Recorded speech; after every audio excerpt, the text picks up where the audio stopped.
Hey everybody, welcome back to the EQN Sports Desk driven by Holiday Auto Group. I am sitting here with a guy. We've been sitting up here talking about team roping, Park. Yeah, we have. We've been talking about roping horns. Yeah, we have. That's right. I like that. That's something we can talk about because what you guys do on these horses, I don't know anything about, and all other than it's really cool to watch. Absolutely. Hey man, I gotta congratulate you. We've been doing this here, a couple of these episodes. We've been going back, doing a little bit of throwback stuff. Sure. Last year's champion, and man, congratulations. Thank you. Thank you. I appreciate it. You know, and looking back through here, you've had a lot of big wins, but what's it like having a win like that under your belt?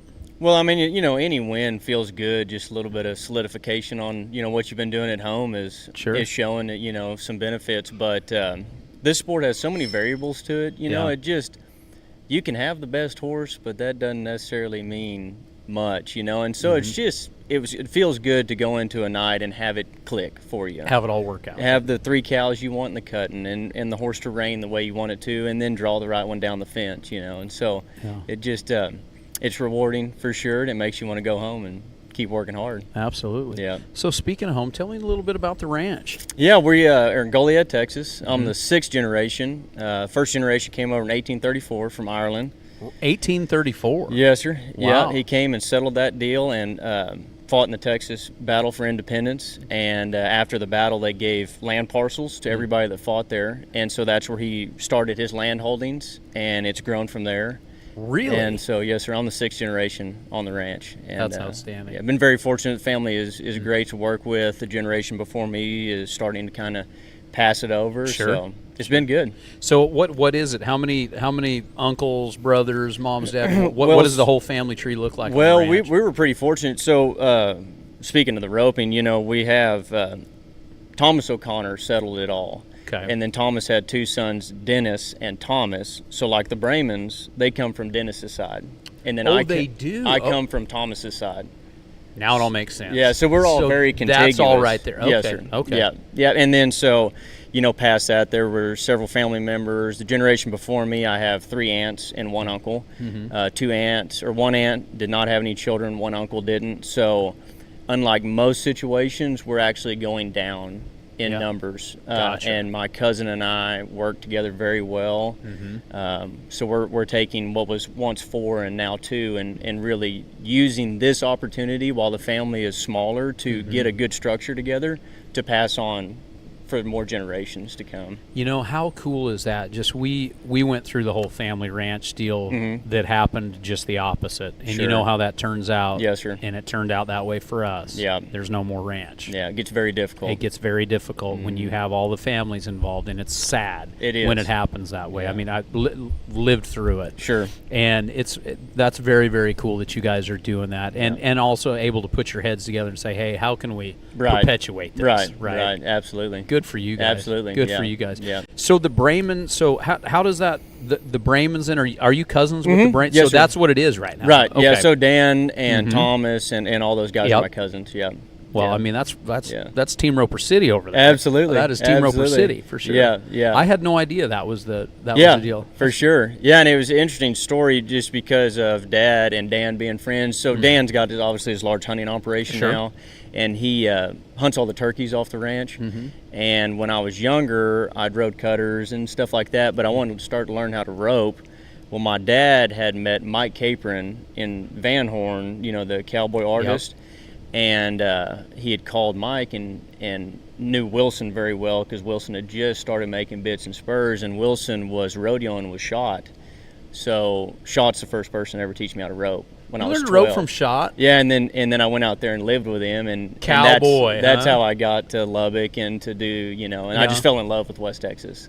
How cool is that? Yeah. That's cowboy stuff, Yeah, man. yeah. High top boots, Yes, heeling them down. Yeah, he still comes and helps me brand every year. Does he really? Yeah, got both hips replaced. I mean, he's a new man. Man, he was such a bad cat for a long time. Like he was legendary. Just show up. Yep. No tie down. No, nothing. I mean, just cowboy. Yeah, How he's a cool dude. That's so awesome, man. Yeah. I haven't seen him in years. He's still doing good. Is he? Yep, still doing really good. Still ropes with us in the evenings when we get done branding calves and stuff. And That's so awesome. Yeah, he's doing good. That's so. How did the cow horse come about? Were you guys just always kind of in it, or how? Well, so when I went to work, I'd always wanted to go to Tech because they had that ranch horse team deal, and that seemed really intriguing to me. And I was already in Midland and kind of in that part of the world, so went to Tech. Had bought a Millshoe horse that John had sent to Shot to show in the Caprock deal. Okay. So that was my first introduction to it. Gotcha. And my mother and father were always really good friends with Boyd's dad. Okay. And a lot of other people in the cutting industry. And my mom called Steve Martin. They own South Texas Tack there. Oh yeah, I know. Yeah, absolutely. Yeah, and said, hey, I want to get Parke a good cow horse, kind of help him learn this deal. And she said, well, there's a guy in the Panhandle named Boyd Rice. Who the heck's that? Yeah, go see him. And I had no idea who he was. Oh, really? Yeah. So we go out there, and he told this story at my wedding. He loves to give me a hard time every time he gets a chance, but he's good at it. Go up there, and I try this gelding, a Smartalina gelding belonging to Kevin and Sydney Knight, and I try him, and I mean, this horse is doing everything at 1,000%. And so I ride around a little bit. I asked the buddy that went up there with me, I said, hey, what do you think about this horse? He said, he's good. He's just a little wound up, And he said, go ask him if you kind of just chill him out for a week or two, if that'll work. So I went over there, and this is what he said. I said, I'm not sure if it is, but I said, Mr. Rice, you think if I just took this horse home and trot him around for a little while, he'd chill out? He said, yeah, probably. He said, or you could take those big spurs out of his belly, and he'll probably do it right now. And so he told that was his Boyd Rice that was his best man speech at my wedding. So yeah, he loves it. He loves telling that. I told you my Boyd Rice story. It's about the same. Yeah, about same, the same. Yeah, like there's no gray area with Boyd Rice, is there? No, there's not. And yeah, he was kind of the foundation of my whole cow horse deal. Yeah. I graduated from Tech, went to TCU's ranch management school. And when I got out of there, he said, hey, do you want to come learn more about this? So he just let me hang around him for 4 or 5 years, and that's awesome. Yep, started. Got my first cutting Futurity horse with him, my first cow horse Futurity horse, and did you do the cutting and the cow horse at about the same time? Then, no, I've done the cutting my whole life. You have, yeah, for most of it. I mean, sure. Yeah, high school rodeo, rope steers stuff, calves, did that a little bit. Tried to ride broncs, stuff like that. Yeah, we all tried to ride broncs. Yeah, we did. Heavy on the try. Yeah, exactly. That's cool. So let's go back to Texas Tech. My son graduated from Tech. Oh, good. So did you graduated from Tech, and then did you go get a master's then, or what did you do? Well, the TCU program's like a certificate program. Gotcha. They call it a master's program, but it's just strictly focused on ranch management, and that's going home and kind of taking over the family operation. It was a really good stepping stone. Absolutely. To go home and do that. Yeah. What degree did you get at Tech? Animal science. Were you going to be a vet, or what were you thinking? No, it was just a little bit more about the background and the medicine and how it works and the anatomy of the cow and stuff like that. I tell everybody that Tech was a great place to go meet people, learn how to get out on your own, learn some skills, and everything I use day to day came from TCU. Yeah. That's where you got all the stuff. I learned how to let the wind blow and break ice at Tech. Yeah. That dang Tech, it's fun. I mean, it's a great place. It is. I went to school at University of Montana, and when Isaac got picked up to play football, he played ball down there. Oh, cool. Yeah, and I was like, man, if I'd have went to school down here, I don't know if I'd have ever graduated. I didn't graduate anyway, but it would have been a train wreck to the nth degree. But man, what a cool place. It is. I mean, just because it was so much fun. Absolutely. And I mean, from the campus to everything about it, and it's ag. Yes, I mean, it's Lubbock, Texas. Like, what else are you going to do? Right. Yeah, exactly. It's in the heart of it, and man, that's very, very cool. Yeah, it was cool. We lived at, Josh Patton? Yeah. Yeah, so Josh Patton's house was out there in Wolfforth. And then what's Middleton, Jed? Jed has a place out there, and so I lived. There's a whole bunch of those guys. Yeah, we lived right there in that little group. It was fun. Yeah, there's a whole bunch. Some of my best pals out there in Midland right now, like Ty Daniel Holler and J.D. McGuire and a bunch of those guys out there. Yeah. I mean, there's a bunch of good cats all the way around there. Yeah. I haven't met J.D. A really good friend of mine, Randall Eggemeyer, grew up with him. Yeah. And good dudes. Oh yeah, they're great fun. dude, great dude. Fun. Yeah, they're fun. And then I'd always call Stuart Bozeman as I was driving I'd lose Stu. Yeah, man, that guy and I had so much fun when we were, in that cutting deal. Oh boy, yeah, him and I used to have a ball. Yeah, I mean, we can't talk about any of that stuff. No doubt. Between him and Setnica, we had a pretty good time. Oh yeah, for pretty sure, good time. for sure. Man, so your cow horse started with Boyd. Started with Boyd, yep, and had that bridle horse. Showed him in the world's greatest a few times. The greatest thing about him is that he taught me what everything else was supposed to feel like, which was nice. Yeah. So then he kind of set the bar for, well, how's the turnaround supposed to feel? Well, it's supposed to feel like that one. And so I had something I was looking for. You had a bar. I had a bar. I had a foundation. When stuff started, you go home and you're not working with people anymore, and you're kind of questioning yourself, and you always have that foundation that horse and that Boyd gave me that you can go back to. Yeah. Always put your own twist on it, but having that foundation took that, where you tried 10,000 different things and it doesn't work. Yeah. Was Boyd the kind of guy that when you got in there, like he took the time to be like, hey, Parke, this is like, jump on this one and feel it. Yeah. Well, Boyd's the kind of guy that if you work hard, he'll teach you anything you want to know. Yeah. If you don't, he won't bother saying a word to you. Yeah. Which is respectful to me. Absolutely. I mean, because then I've been able to keep the same, kind of basis for what I've been doing in my adult life. Absolutely. Yep. Absolutely. You appreciate those people that work hard at their craft, no matter what they're doing. Yep. That's a pretty cool deal. No, it was a great experience because he taught me how to win and taught me how to lose too. Most importantly, how to lose. It's like you watch him put years of work into these horses and then come over here and maybe draw a bad cow down the fence, and you're thinking, and I'm like, what happens now? And he's like, what do you mean? We go back to work. So, just knowing that. Because you can throw your sucker in the dirt and be pissed, but you always remember, hey, man, let's just go keep our heads down, go back to work. So you'll appreciate this. One of I've brought this up I don't know how many times over the years. You remember Dan Mortensen, the bronc rider from back in the day, like when we were kids, right? Yeah. So Dan Mortensen did an interview, and I just remember the interview. I can't remember if it was Pam Minnick who was doing the interview or who, but somebody asked him, and it was in the middle of him winning all his world championships. They asked him about, hey, do you remember the ones that bucked you off? And he said, no, but I will tell you about every one that I rode. There you go. And that has stuck with, it gives me chills just thinking about it. That stuck with me. And I was probably 16 or 17 when I heard him say that in an interview. And I was like, golly. Because we worry so much about the one that we split the horns on in the short round, or roped a leg, or, third cow at the whistle. And who cares? Right. Who cares? Right. You're going to win a lot. Exactly. Or you're not going to win, but you're going to have wins. Sure. Focus on the wins. Yeah, exactly. And have that short memory, and that's pretty. Those champions like Boyd, like Trevor Brazil, like whoever they are, the guys at the top of the game. I think that's one thing that they have more than anybody is that, their work ethic and all that, but they forget those losses fast. Yeah. Short-term memory. Yeah. And that's what he always told me too. You kind of win a few times and you just go on. And he said, hey, when you win, take the time to recognize that. Don't be boastful about it, but recognize that. And then when you lose, just go on. Well, what do we do 90% of the time? We win and we're like, and then we lose, we just get caught in it. Yeah. And he, just the opposite. He gave me the opposite of it. And so very cool. Go ahead and revel in that win a little bit. Yeah. Yeah, like you say, it doesn't mean just, oh, look at me. Yeah, exactly. No, but you should be proud of that. Yeah, appreciate the work. Yeah. I mean, look at it here. We got 373 horses. There's going to be one winner. Yes, sir. It's okay to say, this is cool. Yeah. This is cool. No doubt. I mean, that's a lot of work. That's a lot of time. Yeah. And I tell you what, man, I've said this to everybody up here. What y'all are doing on these 3-year-olds, to me, I had never put it together till I got here last week. Seeing it, around it, I want to go do it now. Yes, sir. Because I can't tell you how much I appreciate the different disciplines that you're doing. Yeah.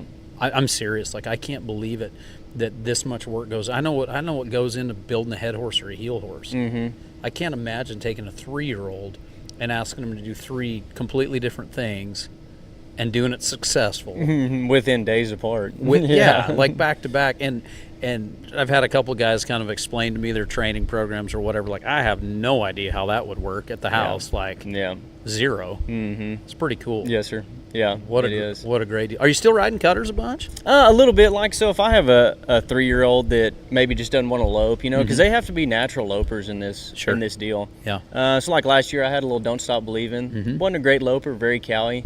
I trained him and showed him at the Cut and Futurity last year, and he ended up winning around 14,000-15,000 on him. Made the 2 sets of semis and the finals on him. Yeah. So I enjoy it. I mean, it's just one of those deals that keeps you sharp, you know. Sure. If I have a 5 or 6 year old, obviously when the rope horse Futurity gets back, I show one in the head, and you know, but it's nice to get up here because I can go rope with Cade or you know, Dakota or some of those guys and just get sharper. Yeah. You know, why not?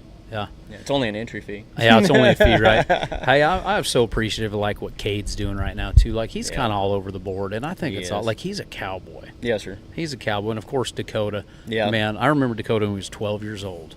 12 years old, Llano, Texas, Crawfish Open, beating the pants off of Britt Bacchus, Clay O'Brien Cooper, Martin Lucero. I'm like, who is this kid? Yeah. You know, and then turned into one heck of a showman. Yeah, he did. Know? They're very versatile guys. I mean, look at Cade. He was, you know, really did good here. Yeah. Yeah. I mean, the guy's talented. Yeah, talented. He is. It's pretty cool. Yeah, he came up and saw me the first day, shook his hand. I mean, doing that, like, timed event stuff, like, that's pretty cool. Yeah.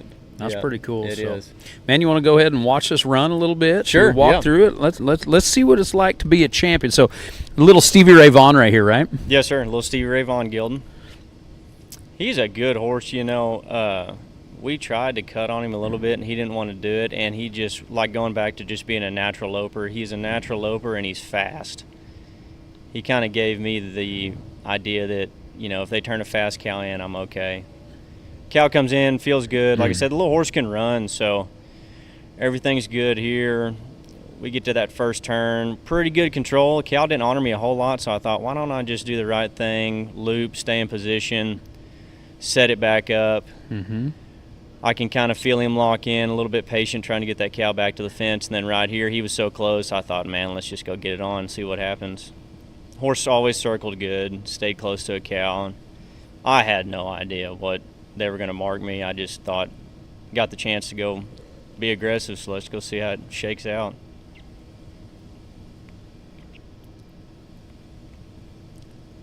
I'm just sitting here, like, 3-year-old horse right there.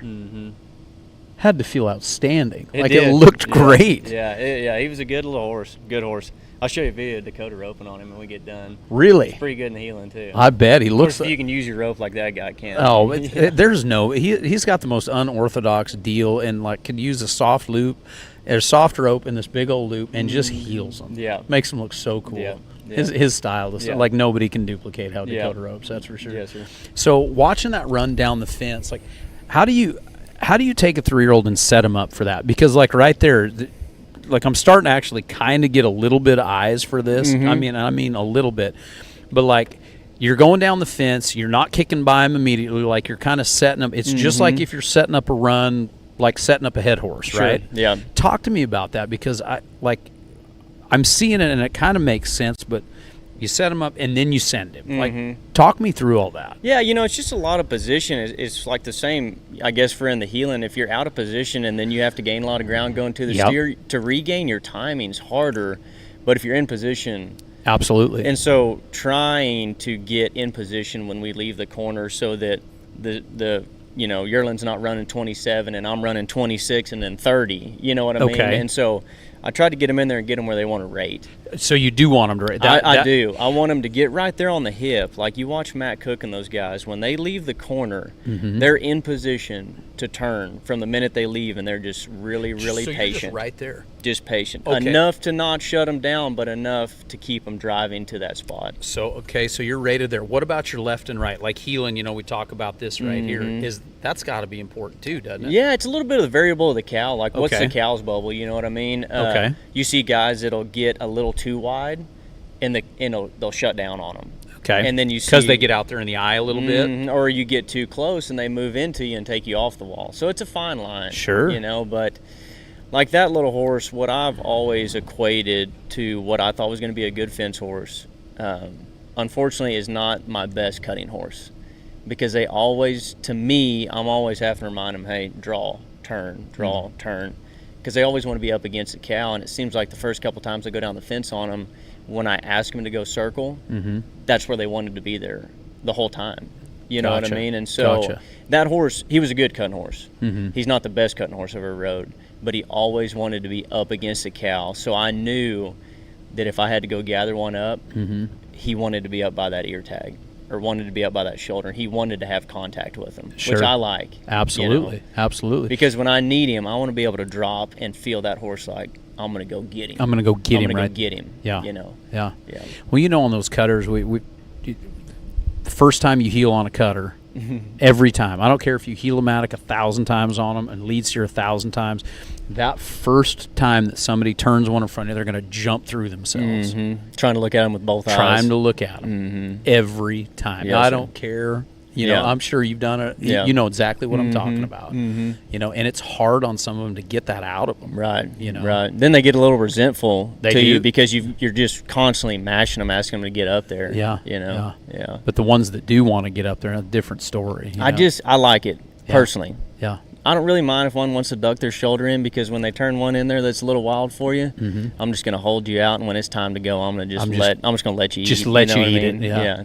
Yeah. That's so cool. Yeah. Like, so when you're going down there, like, speaking of that, I heard some guys talking the other day, and I mean, like I keep saying, this is totally from an ignorant mouth, but like going down, like, you can hold those horses that want to drop right there. You can almost like hold them and push them like out just a little bit right there, and then just let them. Yeah, and sometimes it'll get you in trouble too. It'll get you in, like in one super cowie that comes into like, you know, maybe mid rib to hip. Yeah. Well, then they're glued to them, and you're not in a position to get around. Gotcha. But I just like those gritty horses, and I think that has a lot to being with Boyd. Sure. Because those horses that he had were just gritty. I mean, he made them that their job is to go control the cow with very little separation. Yeah. They wanted it as much as he did, type of deal. Huh? Yeah. I just, you know, and there's better ways to do it. And you know, you hold them up too and say, hey, not so quick, you know, don't get me in a bind here. But sure, I just like it because when all the chips are on the table and you draw a fast cow, you know, like, we're good. Let's just go get it on.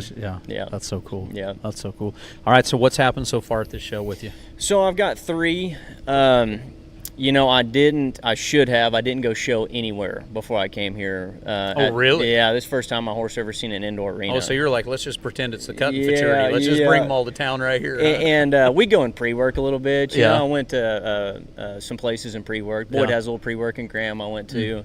I should have gone and shown a little more. I had one horse get a little lost with me in the reining, and the other 2 were good. Came over here in the cutting. They both felt pretty good. We got some good cattle cut, and so we'll go down the fence tomorrow and see how it happens. Gotcha. Are you sitting good? I mean, y'all decent. Kind of right in the middle of them? I just try to stay at them and get in the finals. My motto is always just try to get the best check you can. Right.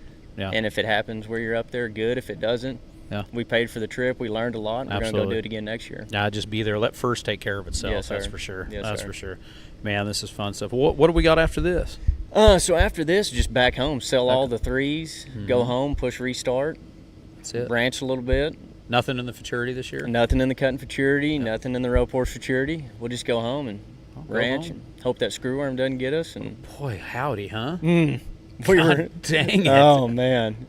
Right. They told me, they're like, 45 degrees, it'll knock him back. And I'm like, when has it been 45 degrees in Goliad for longer than half an hour? Right. You know, I don't know if we're going to knock it back that bad.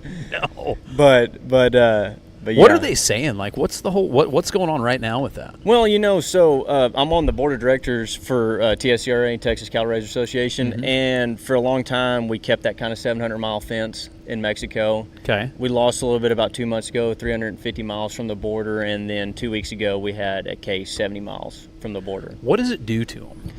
What it does is that fly gets on any open wound, whether that's a thorn or a knife cut or an ear tag or an abscess or a bad eye. They lay those larvae in there. Okay. And that turns into maggots, and they just feed it the flesh.